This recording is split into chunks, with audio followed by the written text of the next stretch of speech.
नमस्कार साथियों, दृष्टि पीसीएस में आपका स्वागत है।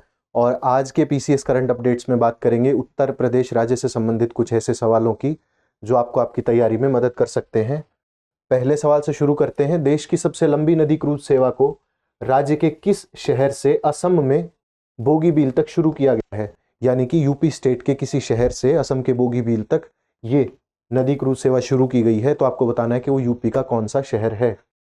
कानपुर, वाराणसी, अयोध्या या प्रयागराज में से आपको बताना है।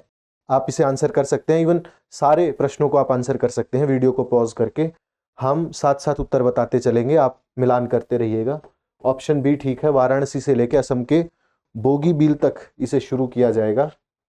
और केंद्रीय मंत्री हैं सर्बानंद सोनोवाल जी, उन्होंने कहा कि असम से वाराणसी को जोड़ने वाली ये जो लंबी नदी क्रूज सेवा है ये 2023 में शुरू की जाएगी। इससे एक तो ट्रांसपोर्टेशन, यात्री सेवा अभी इसमें शामिल नहीं है, लेकिन कुल 4000 किलोमीटर से अधिक की ये दूरी है। ये Ganga Indo Bangladesh protocol root यानी कि IBPR और ब्रह्मपुत्रा के माध्यम से इसको चलाया जाएगा। तो 4000 किलोमीटर की यात्रा तय करेगी। इससे होगा क्या कि जो असम के लोग हैं उनको पर्यटन और कार्गो परिवहन में मदद मिलेगी, उनकी आजीविका के स्रोत बढ़ेंगे, व्यापार में वृद्धि होगी। इसके साथ साथ जो बंदरगाह, नौवहन और जलमार्ग जो संचार का माध्यम है हमारा, उसमें एक नया आयाम भी इससे जुड़ने वाला है। अगला सवाल है, राज्य में कहां पर चिकित्सा उपकरणों के लिए निर्यात संवर्धन परिषद का मुख्यालय है? यानी कि उत्तर प्रदेश में कहां पर निर्यात संवर्धन का मुख्यालय स्थित है? आपको बताना है। नोएडा, गाजियाबाद, लखनऊ या कानपुर में से। तो ऑप्शन ए नोएडा में इसका कार्यालय है निर्यात संवर्धन का। इसके शब्द से भी आप समझ गए होंगे कि इसका अर्थ क्या हो सकता है। निर्यात संवर्धन यानी कि मेडिकल उपकरण जो भारत में बनते हैं उनके निर्यात को बढ़ावा देने के लिए एक परिषद का गठन किया है। इसका मुख्यालय जो है वो नोएडा में होगा, जैसा कि प्रश्न था, प्रश्न का उत्तर नोएडा है। इसके साथ साथ जो आंध्रा और तेलंगाना राज्य हैं वो भी इसमें साथ आने की बात करते हैं, तो वो भी आएंगे। तो तीनों राज्य को मेडिकल उपकरणों में जो निर्यात होगा उससे लाभ होने वाला है। साथ साथ अंतर्राष्ट्रीय बाजार में जो उनके उत्पाद हैं उनमें वृद्धि होगी और भारत को उससे लाभ होगा। अगला सवाल है, राज्य के किस एयरपोर्ट पर ओमनी रेंज डॉपलर सिस्टम लगाया जाएगा? ये कहां लगाया जाएगा आपको बताना है। यूपी में लगाया जाने वाला है। हाल ही में इसकी बहुत चर्चा भी हुई थी जब मुख्यमंत्री जी का दौरा था गोरखपुर में। तो आपको बताना है गोरखपुर एयरपोर्ट पर लगेगा, वाराणसी, लखनऊ या कानपुर, कहां पर इसे लगाया जाने वाला है? तो ऑप्शन ए ठीक है, गोरखपुर में लगाया जाएगा। मुख्यमंत्री जी जब पिछले दिनों अभी कुछ पिछले ही हफ्ते थे यात्रा पर, तो तब उन्होंने बहुत सारी घोषणाएं करी थी, बहुत सारे जो पेंडिंग उनके प्रोजेक्ट्स हैं उनको लेके बात हुई थी। तो उनमें से एक ये भी है। ये एक हाई फ्रीक्वेंसी रडार है, हाई फ्रीक्वेंसी पर काम करता है। इससे होगा कि फ्लाइट्स को इससे रास्ता दिखाया जाएगा। साथ ही करीब 100 किलोमीटर की रेंज में इससे एयर ट्रैफिक को कंट्रोल किया जा सकता है। उसके अलावा जो ATC है यानी कि एयर ट्रैफिक कंट्रोलर और पायलट के बीच में हाई टेक्निक पर संपर्क स्थापित किया जाएगा, जिससे किसी प्रकार की चूक की कोई संभावना नहीं रहेगी और समय में भी कमी आएगी। जो लेटेंसी होती है वो कम हो जाएगी और जो सूचनाओं का आदान प्रदान है वो तेजी से हो सकेगा। ये अत्याधुनिक तकनीक में से एक है। अभी फिलहाल दिल्ली में, मुंबई जैसे एयरपोर्ट्स पर इसे यूज किया जाता है, तो गोरखपुर में भी इसका प्रयोग होगा। अगला सवाल है, अक्टूबर में राज्य में कहां पर महिला बाजार का शिलान्यास किया जाएगा? महिला बाजार, महिलाओं से संबंधित, महिलाएं अपने उत्पाद लेकर के जाएंगी और महिलाओं को समर्पित पूर्ण रूप से ये होगा। कहां होगा? वाराणसी, प्रयागराज, लखनऊ या आगरा? तो लखनऊ में इसे आयोजित करने का सोचा जा रहा है। फिलहाल 19 अक्टूबर को ये शुरू होने की संभावना है और लखनऊ में किया जाएगा। अखिल महिला बाजार इसे नाम दिया जाएगा, जिसमें महिला उद्यमी और व्यापारी जो है वो शिरकत करेंगी और अपने उत्पाद लेकर के जाएंगी, अपने विचार लेकर के जाएंगी और उन्हें पूरा अधिकार होगा वहां पर अपने उत्पाद बेचने का, सिर्फ महिलाओं को। पहले प्रस्तावित किया गया था कि अंतर्राष्ट्रीय महिला दिवस पर होगा, लेकिन बाद में इसकी तिथि चेंज हो गई।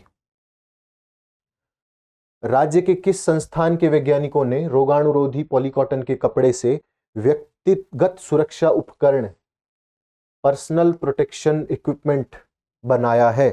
डी ठीक है, ऑप्शन ए और बी दोनों मिलकर बनाएंगे। इसमें होगा क्या कि PPE किट दरअसल जब हम बार बार प्रयोग करते थे कोविड के दौरान, आपने देखा होगा कि जब बार बार प्रयोग करते थे तो उसमें रोगाणु जो है वो घुस जाया करते थे और जो डॉक्टर्स हैं उनके बीमार होने का भी खतरा रहता था। लेकिन अब उस समस्या से निजात पा लिया गया है। नैनो टेक्नोलॉजी आधारित तकनीक पर ये होगा, जिससे सूर्य के प्रकाश से ही ये साफ हो जाया करेगा अपने आप।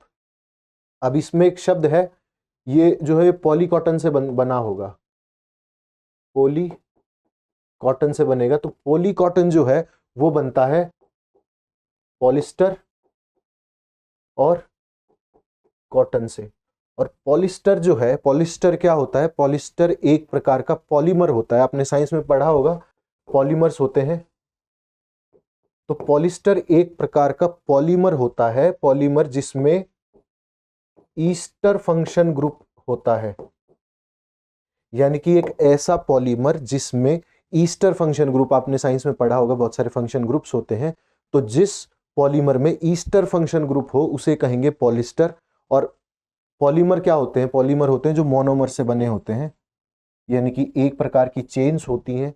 जैसे पॉलीथीन भी होता है तो उसमें एक प्रकार की चेन्स होती हैं और उनको हम ऐड ऑन करते जाते हैं तो हमारे पॉलीमर बन जाते हैं। और ऐसा पॉलीमर जिसमें ईस्टर फंक्शन ग्रुप हो उसे कहेंगे पॉलिस्टर। और कॉटन और पॉलिस्टर से मिलकर बनेगा पॉली कॉटन, जिससे हमारा ये जो पीपी किट बना है वो तैयार किया जाएगा। अगला सवाल, हाल ही में राज्य के किस शहर के विद्यार्थियों में युवा पर्यटन क्लब स्थापित करने की पहल की गई है? युवा पर्यटन क्लब कहां पर स्थापित करे जाएंगे? प्रयागराज, जौनपुर, सीतापुर या गोंडा? ऑप्शन बी ठीक है, जौनपुर में स्थापित किए जाएंगे। आप समझ भी रहे होंगे युवा पर्यटन क्लब यानी कि क्या? यानी कि युवाओं को पर्यटन से जोड़ना, उनको पर्यटन, अपने जो आसपास के जो पर्यटन के क्षेत्र हैं वहां की जानकारी देना, उनको उससे वाकिफ कराना, ताकि वो जागरूक हो सकें और आगे चल के इसे अपने किसी व्यवसाय या अन्य तरीकों में प्रयोग कर सकें।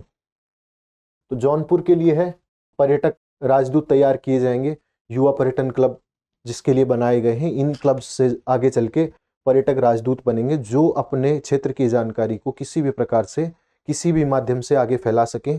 और इनका जो उद्देश्य है वो, विद्यालयों का कहना है कि इनका उद्देश्य प्रधानमंत्री जी की सोच से मिलता है, जिससे एक भारत श्रेष्ठ भारत बन सके।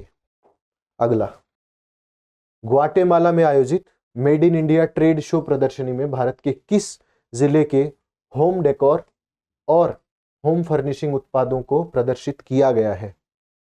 ग्वाटेमाला में एक प्रदर्शनी हुई, उसमें यूपी स्टेट से आपको बताना है कि कहां के उत्पाद शो करे गए, खासकर होम डेकोर और होम फर्निशिंग के उत्पाद। मुरादाबाद, आगरा, हाथरस या इटावा? तो ऑप्शन ए ठीक है, मुरादाबाद के उत्पाद थे। आप जानते हैं मुरादाबाद वैसे भी बहुत फेमस है इन चीजों के लिए, होम डेकोर, होम फर्निशिंग और इस प्रकार के जो अन्य उत्पाद हैं, जैसे होम डेकोर और फर्निशिंग उत्पाद हो गए। इसके अलावा जो निर्यातक हैं, ये हस्तशिल्प निर्यात संवर्धन परिषद यानी कि EPCH, ग्वाटेमाला जो लैटिन अमेरिका में स्थित है, उनके तत्वाधान में हुई थी। और मेड इन इंडिया का ये शो था जिसमें मुरादाबाद के उत्पाद भी शामिल किए गए थे। अगला सवाल, राज्य में कहां पर एक दिवसीय राज्य स्तरीय गौ आधारित प्राकृतिक खेती कार्यशाला का आयोजन किया गया? कानपुर, नोएडा, लखनऊ या नन ऑफ द अबव? इनमें से कोई नहीं। तो गौ आधारित जो प्राकृतिक खेती है वो लखनऊ में इसके लिए कार्यशाला आयोजित की गई थी। दरअसल गौ आधारित प्राकृतिक खेती से बेसिक मतलब मुख्यमंत्री जी का ये था कि जो उत्पादन के साधनों में हम गौ का प्रयोग जितना कर सकते हैं उतना ज़्यादा से ज़्यादा करें, भले वो खाद में हो, भले ही अन्य जो दुग्ध सामग्रियां हैं उनमें हो, जिससे स्वास्थ्य वर्धन भी हो सके। और ये जो कार्यशाला है इसमें करीब 1200 प्रतिभागी शामिल रहे, जिसमें से 900 कृषक थे और जो अन्य कृषि से जुड़े अन्य जो लोग हैं, जैसे दुग्ध उत्पादन के हो सकते हैं, विश्वविद्यालयों के कुलपति हो सकते हैं, या विज्ञान केंद्र टाइप के जो अन्य संस्थान हैं उनके डायरेक्टर स्तर के अधिकारी भी हो सकते हैं। तो ये लखनऊ में एक दिवसीय कार्यशाला जो है आयोजित की गई थी और इसमें गुजरात के राज्यपाल जो हैं आचार्य देवव्रत जी भी शामिल रहे थे। अगला सवाल, जापान, कंबोडिया, ताइवान और अमेरिका से पहुंचे अंतर्राष्ट्रीय निवेशक डेलीगेशन राज्य में कहां पर $2 बिलियन निवेश करेंगे? प्रयागराज, अयोध्या, गोरखपुर या आगरा? तो ऑप्शन बी ठीक है, अयोध्या में इनका प्लान है कि वो 2 बिलियन यूएस डॉलर का निवेश करें। 2 बिलियन यूएस डॉलर्स। दरअसल अयोध्या जो आपको पता है राम मंदिर अभी जहां कंस्ट्रक्शन होगा, तो उसके लिए जो होटल चेन्स हैं या जो पर्यटन जो क्षेत्र विकसित करने की बात है, या अन्य किसी प्रकार से ऐसे उद्यम जो अयोध्या को एक पर्यटक नगरी के रूप में स्थापित कर सकें, उसके लिए ये इन्वेस्टमेंट करने की बात है। तो उसके ही लिए जापान, कंबोडिया और ताइवान से जो इन्वेस्टर्स पहुंचे थे और उन्होंने इच्छा जताई कि वो ज़मीन वहाँ पर खरीदें, और ज़मीन खरीदने के साथ साथ होटल, स्कूल, हॉस्पिटल, रेस्टोरेंट्स, ऐसे उद्यम स्थापित करें वहाँ पर जो वहाँ आने वाले पर्यटकों को सहूलत प्रदान करेंगे। अभी इस पर बात चलेगी, बात चलती रहेगी। अगला सवाल है, राज्य के किस जिले के रेहान अंतर्राष्ट्रीय मार्शल आर्ट चैंपियनशिप प्रतियोगिता में भारत का प्रतिनिधित्व करेंगे? यूपी के ये हैं रेहान, आपको बताना है कहाँ से हैं। महाराजगंज, सिद्धार्थनगर, गोंडा या उन्नाव? तो ऑप्शन बी ठीक है, सिद्धार्थनगर के वो रहने वाले हैं। अभी जो नेपाल में मार्शल आर्ट्स चैंपियनशिप होने वाली है 24 सितंबर को आयोजित होनी थी, ये हो चुकी है, तो उसमें इन्होंने पार्टिसिपेट किया अंतर्राष्ट्रीय मार्शल आर्ट्स चैंपियनशिप में, और वो डुमरियागंज तहसील के रहने वाले हैं, हेलोर गांव है उनका। तो आज के यूपी पीसीएस स्पेशल में इतना ही। आपसे कल फिर मुलाकात होगी एक नए राज्य और कुछ नए प्रश्नों के साथ। तब तक के लिए धन्यवाद।